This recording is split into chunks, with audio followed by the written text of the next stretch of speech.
where House Republicans, after some defections, have passed Trump's spending bill. This is that big budget clash we've been following. It heads to the president's desk, where Donald Trump will be signing it into law tomorrow. We have the nonpartisan estimates here. The CBO says the bill adds $3 trillion plus the deficit. It'll slash over $1 trillion from health care and Medicaid. 10 to 12 million Americans ultimately could be booted off their health coverage. Funnels a lot of money to ICE and border enforcement, 100B over there. Trump and Republicans are celebrating, however tough this was, longer, slower, more defections than they wanted. Ultimately, as they say, a win is a win. They set out to pass this thing. They lost some votes along the way. They even had some parts of it stripped by the parliamentarian, but they won passage today. Not without a fight. House Democratic leader Hakeem Jeffries was on a warpath discussing the risks and the problems in the bill and doing what Democrats have done increasingly in the second Trump term, which is find different ways, sometimes symbolic, sometimes even physical, to get up and show that they're fighting and to command some attention even against Donald Trump, whose entire skill set is PR and attention. You're looking at some of the thunderous applause there as he continued on the record-breaking speech, 8-hour plus, the longest speech in the history of the United States House. This began around 5 a.m. this morning.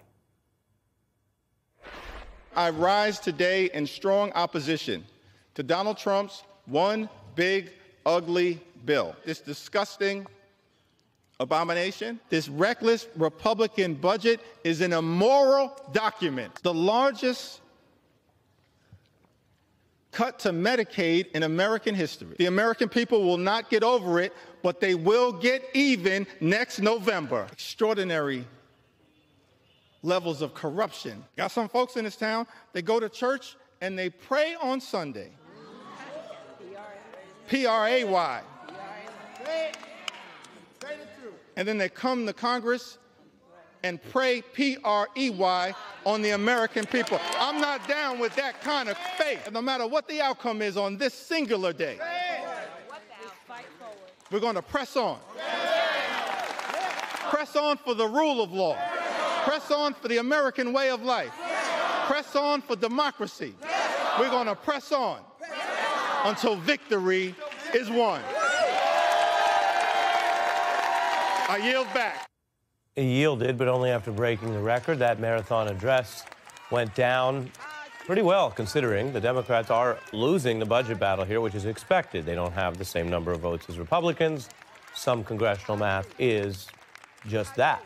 But you see here Leader Jeffries flanked by Democratic colleagues who seemed genuinely energized. Yes, politics is full of show, but you see here there was some real enthusiasm today about waging this battle any which way they could.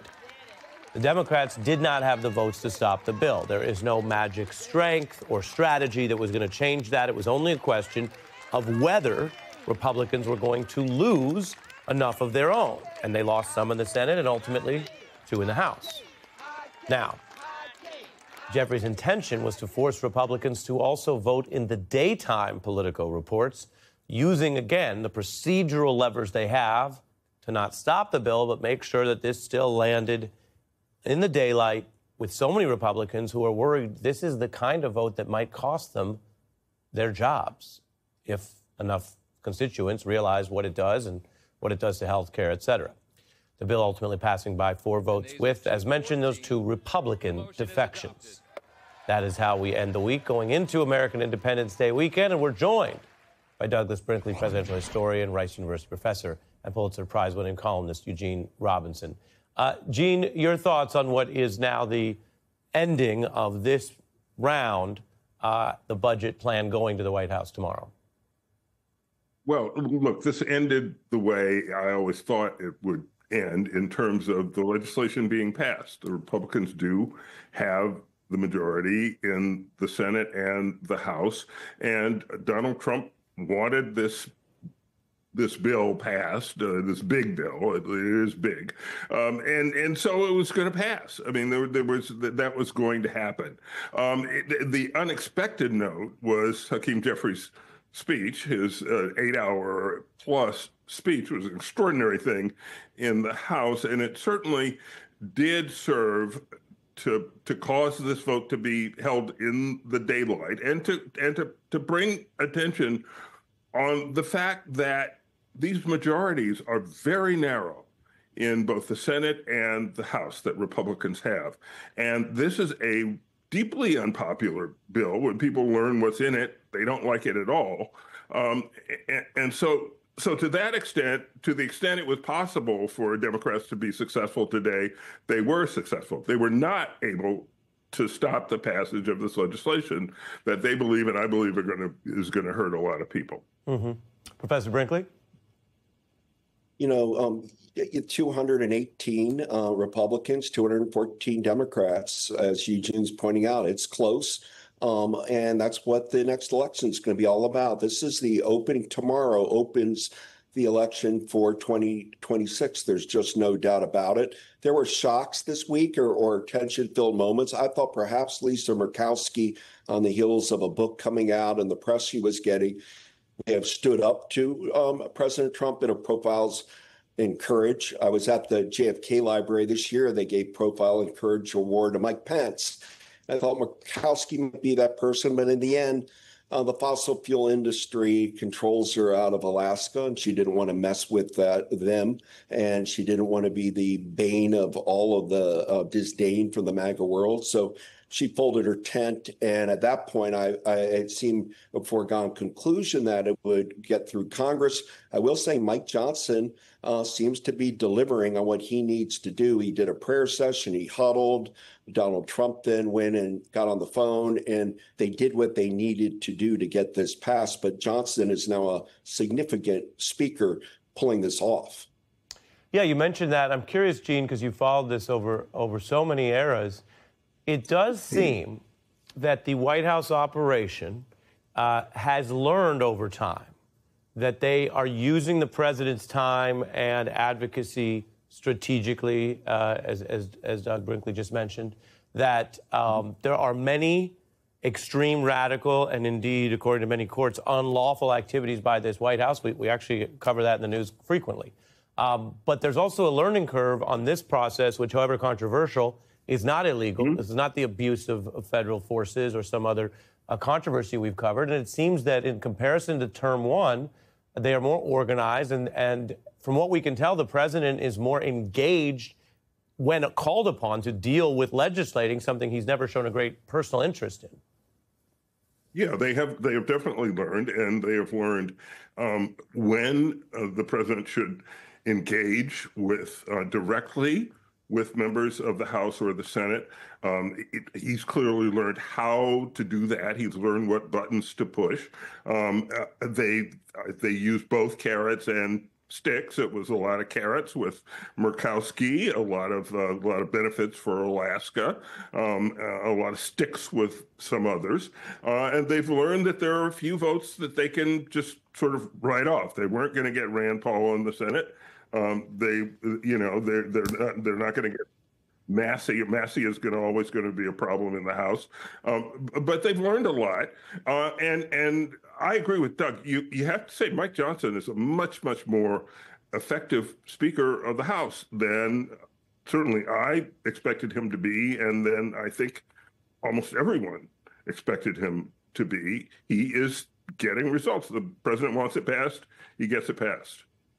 Yeah, and he's proven to be a little bit like Bruce Lee, where you have to be water first. Some people criticize that and say, oh, you have no firm position. I don't know what you think about anything. We can have that debate. But legislatively, he's done that approach, and that's different than, McCarthy was in these spats. They may not have been of his choosing, but he couldn't get out from under them. He was in public, open warfare with what were admittedly difficult members of the caucus. Matt Gaetz no longer there. But he and Boehner and Paul Ryan before them would have these rolling public battles with those flanks. And Johnson, partly because you don't, I say it not with any disrespect, deliberately not trashing him, but you don't really know where he is on these things. And then sooner or later, he tries to land the plane. It's sort of the job. I mean, that's what LBJ did on a very different legislative agenda, one for civil rights and a fair deal. Our guests today, I want to point out on the substance, we talked about the maneuvering, but this budget, $1 trillion out of Medicaid, $150 billion from Medicare and Obamacare, 10 to 12 million people booted off coverage. And that is a direct, obvious breaking of Donald Trump's vow, meaning what he said before, if he knew he was going to do this, were outright lies, including to his own supporters. Can you guarantee that Medicare, Medicaid, Social Security will not be touched? Yeah, I mean, I have said it so many times. We're not going to touch it. We will not cut Social Security, Medicare, or Medicaid benefits. We're not cutting Medicaid, we're not cutting Medicare, and we're not cutting Social Security. So what do I tell 663,000 people in 2 years or 3 years when President Trump breaks his promise by pushing them off of Medicaid? The last voice, one of the Republican defectors, Doug Brinkley, it's very clear there that Donald Trump's mastery of PR and politics is these are widely unpopular plans, including on the right. So he broke a promise or was lying the whole time. How important is that as we live in an era where people want to retreat to their own spin or facts? But the fact is he broke that vow. It's going to matter when people get hurt. You know, that all economies go up and down, and it's going to depend on Donald Trump's fate or the fate of 2026 and what our economy does. But what's shocking to me is that Trump is the one carrying out the sledgehammer to the Great Society of Lyndon Johnson, going after really Medicaid, Medicare, PBS, NPR, Wild and Scenic Rivers, after school programs, going after, so-called food stamp programs, as they used to be called. He's the one, he's the avenger. And that he's pulling off it's really quite stunning.